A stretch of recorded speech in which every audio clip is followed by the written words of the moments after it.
For all the latest on the SaWGuy podcast, be sure to subscribe and don't forget that bell icon.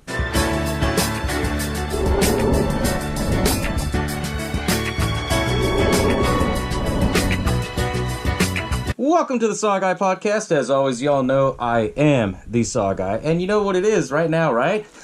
It's that time of the year. Love is in the air. Or if I say, fuck that, it's all about the horror in the air. So you guys are joining me for episode 44, My Bloody Valentine in 3D. The movie's in 3D, not this episode. For obvious reasons, but maybe I'll throw some 3D shit out there for you. You guys that are listening to the audio, maybe I'll do some 3D effects and shit. We'll see what's going on, right? But without further ado, let's get this show started, right? Hello, and welcome to the SaWGuy podcast. I ain't no fucking clown. That is better. You got fear in your minds. He knows what scares you. I'm just gonna bash your brains. What the hell? The boogeyman is real, and you found him. What do you want? I want to hear you scream. Hell. Everybody loves popcorn. My Bloody Valentine 3D. Man, that was a great remake. Personally, for me, this is one of those films that never got enough love for what it was. Everybody, takes a shit on remakes and say, this, that. But you know what? I'm guilty of it too, because when I first saw this film, I only saw it like twice, when it first came out, and I was like, I like the original, and then I went back and saw the original, because for some of you guys that don't know, there was an original film of this that was made in 1981, and it was one of the founding fathers of slasher horror films, and it was from Canada, of all places. I laugh at that, because Canadians, they know how to make a damn good slasher film. I mean, with Black Christmas, and then My Bloody Valentine, right? So they did a pretty good film, and when My Bloody Valentine 3D was coming out, basically it was supposed to be a sequel to the original film, and just, I don't know, something happened, Hollywood, things get shelved, and then they basically said, okay, we're going to do it as a full-blown remake, we're going to modernize it for, today's audience, and boy, did they knock it out of the park, because, when I first saw it, I was like, Then through the years, I saw it, gave it another chance, and I was like, damn, this is a good-ass film. And then the 3D just, is the topping on top of that cake, But you know what? As I do in every episode, I'm going to break down the whole movie for you. Not only that, I'll throw in a little bit of tidbits like I always do, little interesting things that kind of make it pop. And, without further ado, let's get this rolling, right? But anyways, My Bloody Valentine. We all know that when you see the original, it has to do with a Valentine dance. It's basically like a lap dance. When they modernized this film, it had nothing to do with the lap dance. It was just all the killings took place on Valentine's Day, and they call it the St. Valentine's Day Massacre. They use that name for everything, even in history, they use it for, they use the name for everything, right? But anyways, in My Bloody Valentine, when it starts off, I love the aspect what they did with this, right? They basically turned around and said, you know what, we're going to do all the beginning shit in the intro, kind of similar to what they did for the remake of Friday the 13th. So they basically talk about who Harry Warden was, right? The big killer, the big mining guy that breathes real heavy, and then he was killing people in this movie, right? They talk about his story, and they basically show in the intro that the owner's son of the mines, he basically fucked up, and he blew one of the lines out. They never said what they were mining for. I don't know if they were mining for gas, mining for coal, or anything like that, but they showed that the kid fucked up. His name was Tom Hanniger. He fucked up, and it was Harry Warden and 5 other guys. They were locked in, the mine fell apart. So what he did is that he was killing people and taking their oxygen to conserve his air. Well, when they saved him, then they kind of figured out, like, whoa, it wasn't an accident. He was fucking killing these people. And he went into a coma. So the movie starts out with all that in the intro. Then it shows Harry Warden, how he's talking to Tom Hanniger. And he's talking about him, like, saying, hey, did you bleed the line? And he's like, well, I know my job. He's like, bullshit, you don't know dick, kid. Just because your daddy owns the mines doesn't mean you know how to do this work. I love that aspect. It was like blue-collar hard work, right? And well, anyways, he's in a coma, then it shows, all this flashback, and then it shows how the mine kind of, shoots out flames and shit, and then he wakes up from this coma. Then this nurse comes in, and all of a sudden you see, the nurse is like, what the fuck? He's not in his bed. That was after she was looking at the bag first and shit. you know, the IV bag. And then all of a sudden you see him in the corner, just staring, breathing, similar to Michael Myers, which is pretty cool. And all of a sudden he comes up walking behind this nurse, and then it starts out with "My Bloody Valentine." And then it shows, you know, the old lady screaming, "Ah!" Right? Classic intro. You know, I love that because it's a wink to the 80s, you know. But anyways, once they, you know, basically showed that whole intro scene, you see Sheriff Burke, who's actually played by Tom Atkins, because they had a full lineup of actors in this film, right? Tom Atkins comes in, and he's, you know, playing the detective. He's playing the Sheriff Burke, right? And he's looking around at the massacre. He sees, like, all these nurses and shit are all gutted up. All the patients, you know, from the hallway all the way down to the room. And he's like, what the fuck is this? You know, then he was like, happy fucking Valentine's Day. Because it was Valentine's Day when we woke up. And then he put, like, a bloody heart and shit. And then he cut out the heart, and then he put it in the heart-shaped candy box. And then, you know, he's talking to his other deputy, and he's like, man, I waited too fucking long to retire. And they're like, well, who did this? Harry Warden. Harry Warden, he's in a coma. Well, he woke up. Then it transfers into, you know, it follows these kids. You know, you have Axel, who's played by Kerr Smith, which most of you guys know. He's from, you know, Final Destination. Then you have Jensen Ackles. Everybody loves Jensen Ackles because, you know, he's a big thing right now in Supernatural. But this is one of his first films when he was doing Supernatural that kind of put him up there, right? Then you also had Jamie King, who played the character of Sarah, which was Tom's girlfriend. Then you have another girl. Her name was Irene. And they were basically like, I guess you could say couples dating. They were doing, you know, because they looked like they were seniors in high school. They were, you know, trying to drink beer and go have premarital sex and everything like that. And, you know, this took place in 1997, right? So Axel and Irene, they're waiting for, you know, Tom and Sarah to show up. And then they're just talking shit like, she needs to leave him. Well, don't you know, that's the love of her life. They get there. You know, they do the crazy things. They do, you know, the basic things that we still all do. Like, hold on, there's a snapshot, you know, but now we call it Snapchat. Then they decide to go in the mines so that way they can drink and do their premarital stuff, right? So as they go in there, you know, they basically went out their own way, you know, Axel and Irene. Then Sarah goes in and she gets fucking lost in these mines. And all of a sudden she sees this kid. You know, he scared the fuck out of her, and then he's like, oh, you didn't think that was funny? Hey, Jason, hey, Michael, come and take a look at this. And what I thought was cool, these two characters that get killed by Harry Warden, you know, spoiler alert, he puts a pickaxe through their face and shit. They're named Jason and Michael, which I thought was a pretty cool wink, you know, for Jason Voorhees and Michael Myers, right? So she sees that he gets killed by Harry Warden, you know, and he's breathing, you know, running after her and shit. She runs, and then all of a sudden Axel grabs her by the mouth and they hide in the corner and shit. And then they see the other kid, you know, Michael, he comes around. Then he sees Harry Warden, like, trying to look for her, and he's like, Jason, is that you? Jason! He turns it exactly around like Jason, and he's like, oh, what the fuck? And then he starts running. He hits his head, because, you know, in the mine shafts and shit, they're like, they got boards and shit, so he's running. Boom! Hits his head, fucking falls back down, and then Harry Warden's right on top of him. Whack! A fucking pickaxe right through it. So, you know, then you see Irene, she fucking bolts, leaves them hanging. Then Sarah runs, and then all of a sudden Axel, he runs right behind her, then falls. And then all of a sudden Harry Warden and him, they're starting to fight. And then, you know, he tries to do that teenager thing. Fuck you, man! Fuck you! And then Sarah saved his ass, you know, hitting him with the shovel. And then they start bickering and everything. Then Axel, and then they start running out. Then all of a sudden they see Tom. They say, everybody's dead! Get the fuck out! Get the fuck out! And then he was like, what? And then that's when Harry Warden comes in with a pickaxe, pulls him with a fucking, you know, he doesn't stab it through him. I thought he stabbed it through him, but he didn't. He grabs a pickaxe on him and throws him back. Then they're like, oh shit. So they get into Axel's truck, which is a beat up little Toyota Tacoma. You know, and of course, in every horror film, it does the start. Right? So Irene's in the car. Sarah's like trying to say, no, we need to get my boyfriend Tom. We need to get him. He's like, no, get in the fucking car. That's when Harry, he grabs the fucking pickaxe, throws it, goes right through the window. And what I love about it, it's not just right through the window. It's like 3D right through the window, like bam, right through, right? And she's like maybe inches away from it, and then all of a sudden it's like quiet for a second. Then she starts screaming, ah! It's like, yeah, you should have gotten the car and sat the fuck back. What the hell? So Axel finally gets his truck started, pulls it out, and then they leave fucking Tom. And Tom's like, oh shit. Harry sees that he's still alive, and so he chases him back in the mine and shit.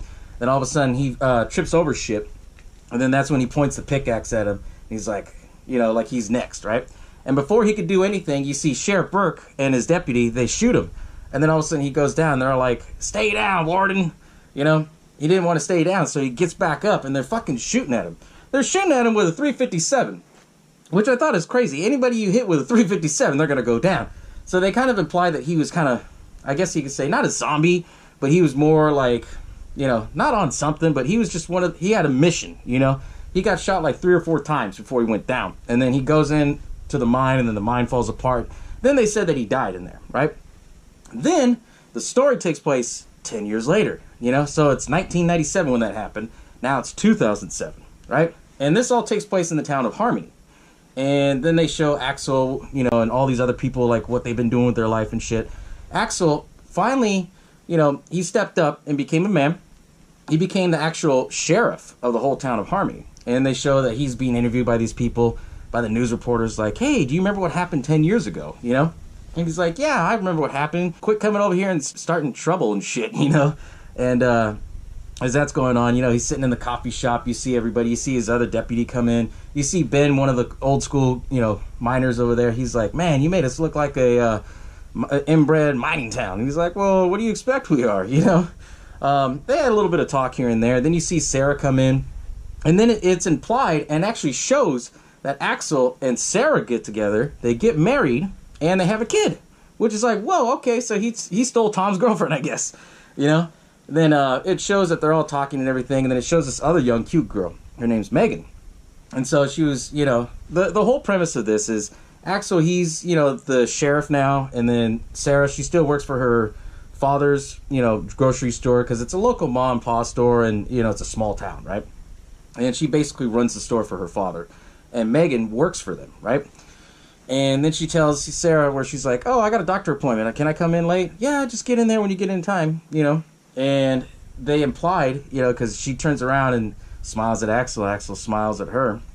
She leaves, and everybody else leaves.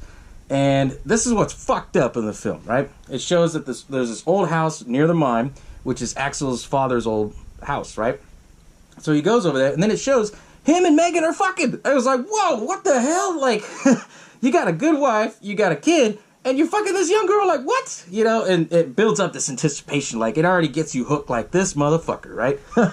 And he's trying to call it off, like, yeah, I didn't get you anything for Valentines, and, and she's like, don't worry, it's because you already gave me a gift. He's like, what the hell are you talking about? I'm pregnant. Like, whoa, hold on. This changes the ball game on everything, right?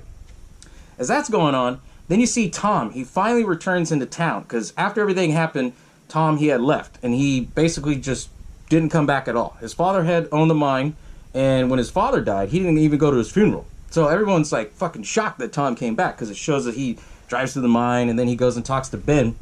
Ben was one of the old school workers who was his dad's best friend. And he basically, kept those mines going. And those mines are basically like, that's what keeps the whole town running, because everybody all works in the mine. It's a small town thing, right?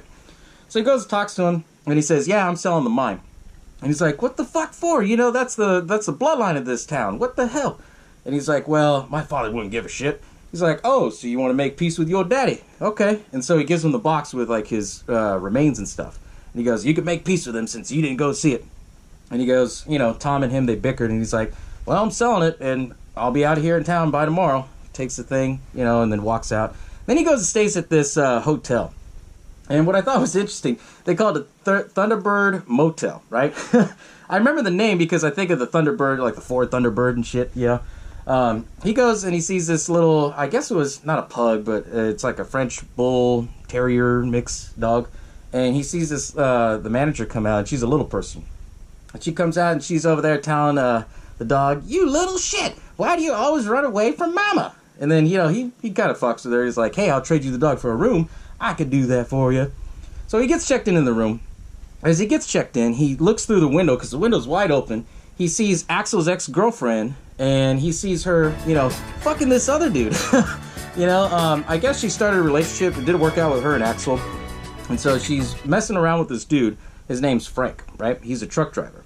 And as they're messing around and everything, he's like, doing the guy thing where he's like, oh, yeah, I'm done. Zipping up. Then he grabs his camera, and she's like, what the fuck is that? He's like, oh, I like to record this of myself. It's a hobby, She's like, I'm no fucking hooker. And what I thought was cool is that he gets, I don't know how he did it in his fingers, but he flipped her off where he had like a bill, and he threw it at her, and he goes, yeah, now you are. And then she's like, what the he smiles and walks out, like pure craziness, right? And so she digs in her purse, and she pulls out a gun. It was nothing fancy of a gun. I mean, it's a 380, you know, it's a Bersa, it's a little pocket-sized one. So what's crazy is that she goes out of this hotel butt-ass naked, and she's telling him, Frank, you motherfucker, give me the tape. And he's like, dude, what the hell? Like, put some clothes on before some kid sees you. She goes, I don't give a fuck. Where's those tapes? And he basically told her, I don't want you anymore, and I'm done with you, you know? And so he's trying to get into this truck. And not only that, he tells her, I know the gun's not loaded. And then after that, she throws the gun, hits him in the face, and he's like, you fucking whore. Opens the door, and then Harry Warden comes out, whack, with a fucking pickaxe right through his head. Like, oh, shit. And, you know, if you see this film in 3D, it's just like, whoa, okay, this got me hooked right here. And so after that, he, you know, kicks him off the pickaxe, and then he sees Irene. You gotta remember, she's butt-ass naked in fucking high heels that are, like, that tall, you know? For the audio version, I'm gonna tell you guys, those heels were probably, like, 7 inches. So she's fucking running in gravel into the hotel manager's area, you know? She runs in there, and then she hides under the bed, and then Harry Warden comes in. He can't find her. Then all of a sudden, he hides in the closet because he hears the manager come in. Louis, you little shit, you always run away from mama, you know? They played off on that character a lot. And all of a sudden, she goes like, maybe you're in the closet. And then all of a sudden, Harry Warden comes out, and he's, you know, like 7 foot compared to her because she's a little person. What I thought was fucked up, he gets the pickaxe, puts it right through her, like underneath her chin, and lifts her up and knocks her out and shocks her at the same time because it hits the light post on the top. And then Irene's underneath the bed, like freaking out, and then all of a sudden, he sees her. So he rips off the mattress, then he pulls his pickaxe down. She gets like the frame of the mattress and pulls it up, you know, to try to block her, or try to block him. And then she's telling him, you know, what do you want, motherfucker? And he's just fucking with her, you know, putting the pickaxe through the holes. And then finally she was, you know, doing the thing, like, fuck you! And then all of a sudden, whack, right into her gut. Then it flashes into, like, the next day when the cops are already there. And they show, you know, the whole massacre and everything. And they show that her chest had been ripped open and they took out her heart. And Axel's just like, fuck, you know? Because everyone's now talking that the ghost of Harry Warden's back, right? And so he's in his office, and then, you know, he's talking to his deputy, and then the other deputy comes in. She's like, hey, you got a package? Which I thought was kind of fucking funny, because she didn't even wear no gloves, if it's evidence, right? So Axel takes it, and he's like, give me a glove. So he takes the Heartbox candy, like this one right here, right? Opens it up, and it's a fucking bloody heart. It's Irene's heart. It's crazy. It's like, whoa, okay. You know, in the original, they did do the same thing or something similar to it, which I thought was fucking amazing. They tied a lot of the memorable scenes from the original, and they tied it all into this new one, but they just modernized it. And they modernized it for us people that really love horror, that love the gore, that love the intensity of this shit, right? And so after all that, then you see Tom, he goes into the store where Sarah's working, and he's trying to, not spit game, I guess, but like try to say, man, you're prettier than when I last remember you. And then, you know, he's trying to tell her, like, oh, I guess it's not Sarah Mercer anymore. And she's like, no, it's Palmer. I'm married to Axel, and we have a kid, you know? And then he's like, all right, well, I guess I'll see you later. He walks away. You know, and then little by little, everybody, you don't know who the killer is, because now they're trying to play off, is Harry Warden back from the grave, or could it be this person? Could it be that person? And it's interesting how they bring it up, you know? And right after all that, then they just started, you know, then you see that they go to the bar, and then you see Burke over there, you know, he's retired now, you know, and he's basically talking about Harry Warden. He goes, that motherfucker's dead. I shot him dead myself, you know? And then Tom comes in, and then everybody's pissed off at Tom because they all heard the rumor that he's going to sell the mine, and these are all mine workers, right? So they get all pissed off. They have a scuffle and everything. Burke saves him, and then he tells him, hey, I saved your ass twice now, kid. Don't worry, I got to save it again. You need to get the fuck out of here, you know? At this point, this is where, you know, everybody's all trying to figure out what's going on. Then Axel finds out that, you know, Tom was on the scene. You know, he sees through the camera that Frank had that in the corner you see Tom was there, like, watching them have sex and shit, right? And he's telling Sarah, hey, I know that's the love of your life. She's like, no, it's not. He found the photo that they took in the beginning, you know? And he's like, then why was this left out? You know, so he plays off the aspect that he's jealous, which I kind of love the aspect of this film, how it kind of does that. Then afterwards, it shows that Tom, he goes and talks to Sarah again, but this time before the store opens. And then he tells her, like, hey, I had to leave. I couldn't face my fears. And then she was all pissed off, telling him, well, we all had to face it. Like, you ran away, didn't even show up for your dad's funeral. And he goes, well, yeah, but now I'm not going to sell the mine. And then he goes and tries to talk to Ben. And he goes to the mines, you know, during the day when everyone's working. They're all like, well, you can't go down there. And he's like, well, I've been doing this shit my whole life. My daddy runs it. So they let him go in. And they said, okay, well, you have to go down to the mines to go talk to Ben, right? And the guy who was driving him down there, his name's Red. He was the guy who took a swing at him in the bar. And when he goes down there, you know, they're just like very tense, you know, and he fucks with him like, hey, how's the hand? You know, and it was kind of crazy how they did all that shit and how they played off on it. Then they get down there and they said, okay, wait right here, kid. And then Red gets up on the phone and he's like, hey, I'm here. Send Ben's ass down. No, what the fuck are you doing? So he's having that conversation. Then it shows that Tom goes into this cage where he remembers seeing Harry Warden from the beginning. Then all of a sudden he gets, you know, knocked out and pushed in there. And then they slam shut on the door, and then it bends the lock, so that way he can't break out, right? And all of a sudden he sees Harry Warden, and he's like, what the fuck? And then Harry Warden goes up to Red, and then he's like, the fuck you want? Whack! Puts a pickaxe through his arm, pulls it out. They're having a scuffle, and then he's trying to throw the pickaxe right on him, and then Harry Warden kicks it right back to his face, right through him. And then that's when everyone comes down there like, fuck, there's a struggle. Something's going on. And then they get all pissed off that Tom had killed him. And then they said, you know, what the fuck? Why didn't you do anything? And he's like, I couldn't. I was locked in the cage. Then they show that they go to the hospital. And you see Sarah there. And then she sees that Tom's there. And he's talking to Ben and everything. And then that's when he was like, well, I didn't kill Red. It wasn't me. Harry fucking Warden was down there. And then Axel comes out from the curtain on the corner. He's like, well, that's kind of odd. You know, and then now that you're not trying to sell the mine, there must be something here that you're trying to stay for. He goes, are you trying to stay for my wife, Sarah? The one that lives in my house, has my child, the one who I sleep in the same bed and have sex with? And, you know, they're kind of arguing, bickering. And then he goes, well, I know Harry Warden was down there because I saw him. He goes, well, that's a bunch of bullshit. And then he's telling Ben, you want to tell him or I'll tell him? You know? Ben's like, the fuck you talking about? He's like, Harry Warden's been dead, you see? Because he escaped from the back old escape hatch, and they basically gunned him down, and then they buried him, and they never announced it. And he said, yeah, so this town was built up on a secret from those miners here, you know? And he's like, what? And then they show that they're walking through the forest, and Burt covered it up, you know, Tom Atkins' character. And so he's, you know, telling him, like, hey, why the hell do you want to dig up some bones and dangle them around City Hall? Like, you think that's going to stop a ghost? He's like, no, that'll prove my point, and I can get on with my investigation. They get there, and the shit's already dug up. Like, everything. And what I thought was cool is that his burial ground looked like they put rocks around it to look like a heart, which I thought was kind of cool. But then they were like, well, was he dead? Was he not dead? And they're all like, well, he had no pulse. I'm pretty sure he was dead. And then Axel gets all pissed off, and he's like, fuck. Well, I want statements from both you guys and you. We still got a dead miner to talk about. So they go back to the police station, and he's talking to Tom. And he's telling Tom, so, why are you back here, you know? And he's telling him, well, you know why. And then he's like, well, no, I don't. Tell me. And then, you know, he's asking him questions. And then Tom really gets in his head like, you know, she settled for you. And then Axel's like, woo! He's like, what'd you say to me? You know, he gets all pissed. And then he's like, she settled for... And then whack! You know, he gets fucking punched in the face. And they start getting all pissed off, having a scuffle, and he's like, lock that motherfucker up! Lock him up! They're all like, we can't! Everybody says that he was locked in the cage, and he didn't do it. So they had to let him go.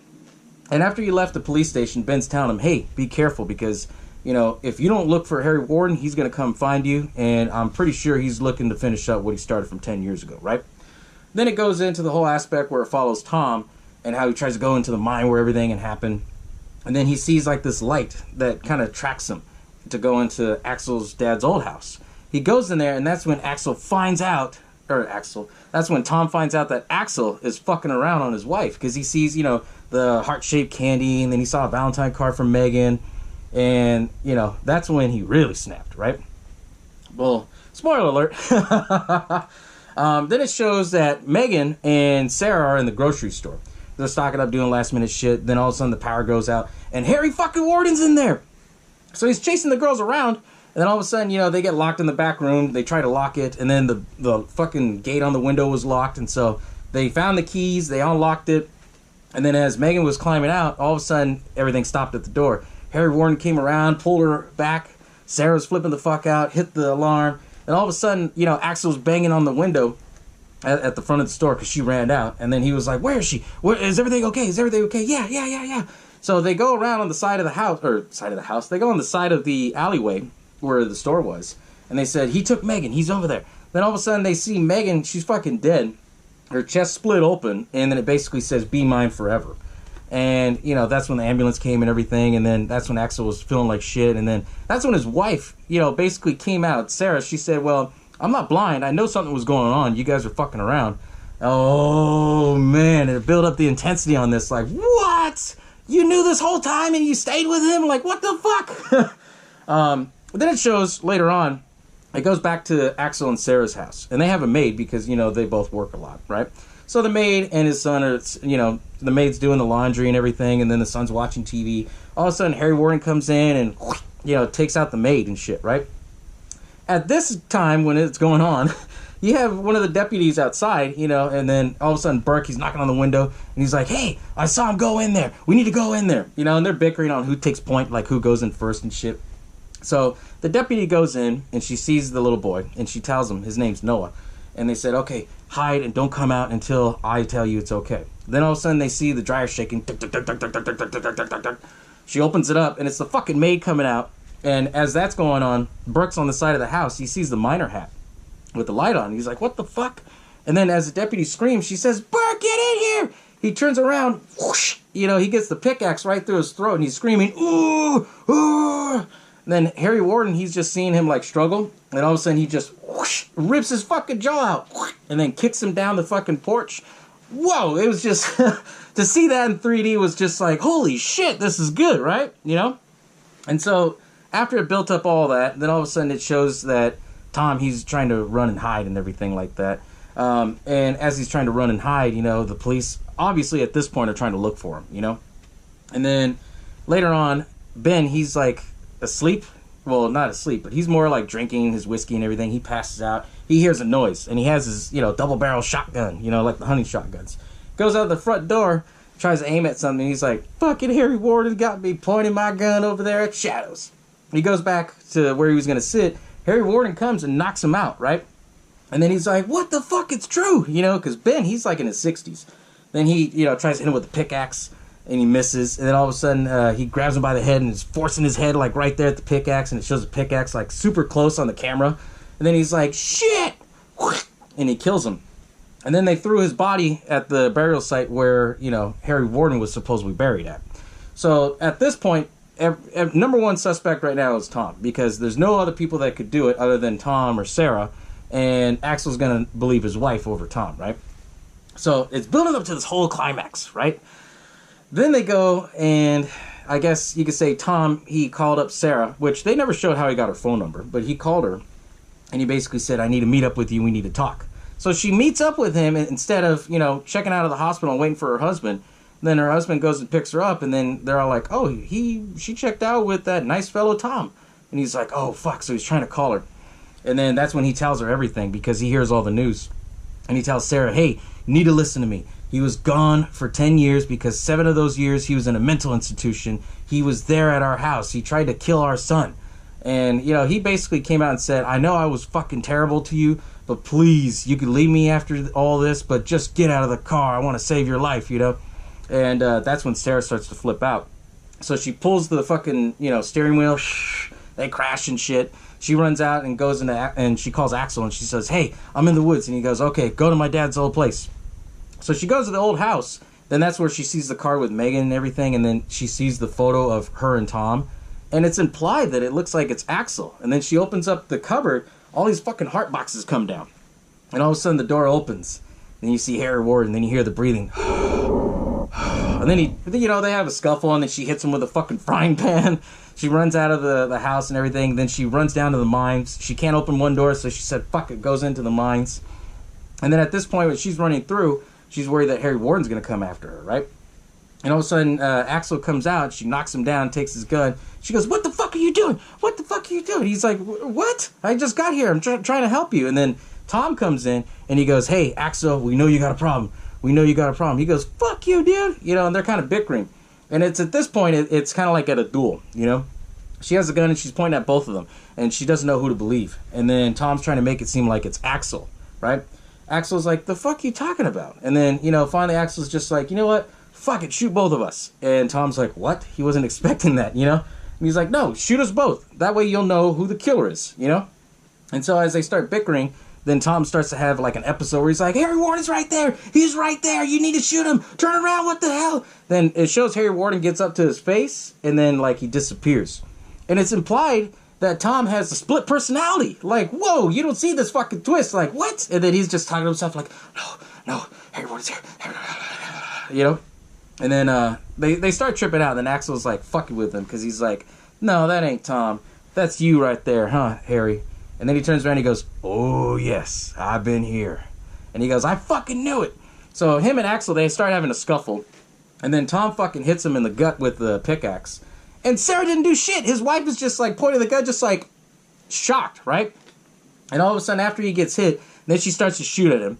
And then all of a sudden, she picks up Axel, and then she's like, come on, let's go. I want to go home. I want to go home. And then all of a sudden, Tom comes back in with a pickaxe, and there's all these lights in the mines, right? And he's fucking taking them out one by one. Right? And every time he does that and it does the flash, it shows him as Tom. Then once he hits the light, it flashes into Harry Warden back and forth, which I thought was a really cool effect. And then after that, you know, she starts shooting at him. I think they had like one bullet left. And then they run to the side where he's coming up. And then Axel tells her, hey, you got one bullet left. Don't miss. So she pulls out the gun and aiming. And then she tries to call Tom. And she goes, Tom. And as he looks like he's going to calm down, then all of a sudden he picks up the axe. And then he was just like, oh! And then they show the 3D effect where she shoots. And the bullet flies.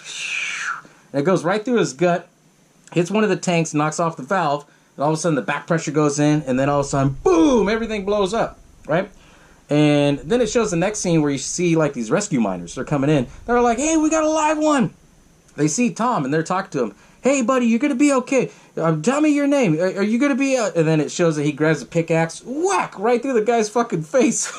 And then it shows, you know, Axel's coming out, and then he's coming out with his wife, and then the deputy's coming in talking to him. And then that's when, I guess you could say Sarah forgave him for all of his mishaps, because she told him, you know, hey, I love you. He told her, hey, I love you. And then the film ends where you see Tom, he's like kind of drooping out with all the gear and everything. He's disguised as one of the rescue workers. He gets barely at the end of the tunnel, you know, and then all of a sudden he takes off his mask, and then he's like, ah. And then the movie ends, and I was like, oh, shit, this is pretty cool. And what I thought was interesting is that, you know, in the credit scene, they show that they go through the tunnels and everything. And then at the end of the tunnel, you see Harry Warden, and then he puts the pickaxe through the fucking, you know, glass, which I thought was really cool. And, you know, the aspect of this film, because it came out in January 16th of 2009, and I thought it was kind of odd that it came out in January, not in February, you know, but... The reason being, and I'm going to say it like this, it came out on January 16th of 2009 because that's the same year that Friday the 13th was coming out in theaters, right? They didn't want to put it on a Friday the 13th because they knew that it was going to compete with the Friday the 13th remake, and they didn't want to go up against it, which I understand. Okay, that's pretty cool. You know, and then Friday the 13th remake, there was so much hype already into that when they were going to release it, they said, we'll release it on a Friday the 13th. Makes sense, right? So that's why it was released in January. Other cool little tidbits that I thought I liked was, you know, the fact that they kind of played off like the original, but then they modernized it. You know, like I said, in the original, it was Axel who's doing it, and then he vowed to make sure that no one does the Valentine dance, which was basically like a lap dance and shit. Kind of hooky, kind of corny. Okay, I get it. You know, it was the 80s. But, you know, the thing that I liked about this is that they modernized it, and there was nothing that had to do with the Valentine dance. It had to do with the fact of, you know, there's this love triangle built in, and there was all the horror aspect of it, right? Here, you have Tom and Sarah. They were boyfriend and girlfriend. After everything had happened, Tom left, and Sarah was left, you know, to try to pick up the pieces. Well, Axel was there. And while Axel was there, obviously they developed a relationship. They got married, and they had a kid and everything. But, you know, it also shows the other side of everything because, you know, who knows? They never said if he was tired of his wife or this or that or if the relationship was good. They just basically showed that he was cheating on his wife. And I think the reason why he was cheating on his wife is because, you know, he was the sheriff of the town. He could do whatever you want, you know, with... It's one of those things where if you have all this power, you're going to, you know, abuse it in some way or form. And that's basically what Axel was doing, you know. But it was pretty cool how they did all this, you know. And then the fact that I got to throw this tidbit out there. This was the first R-rated horror film to be made in real 3D technology. What does that mean?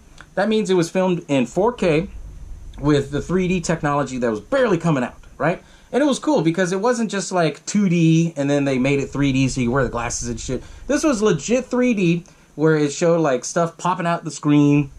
They showed like the splatter would go on the sides of the screen like it's actually coming at you. And I remember seeing the trailers for it. They showed like people in theaters and stuff, and then they showed like shit coming out. It was really cool, you know. And for the time, it was great because in 2009, everybody was all about the 3D craze. I mean, they had 3D TVs and shit like that. I was one of those people that went out and bought a 3D TV for this film. This and saw 3D. That was the only reason why I went out and bought a 3D TV, right? But it was really cool how they did that because all these other trend movies started to follow, you know. Not so much in the horror aspect of it, like horror films, because the next 3D horror film after that was Saw 3D, which came out in about a year later in 2010, October of 2010.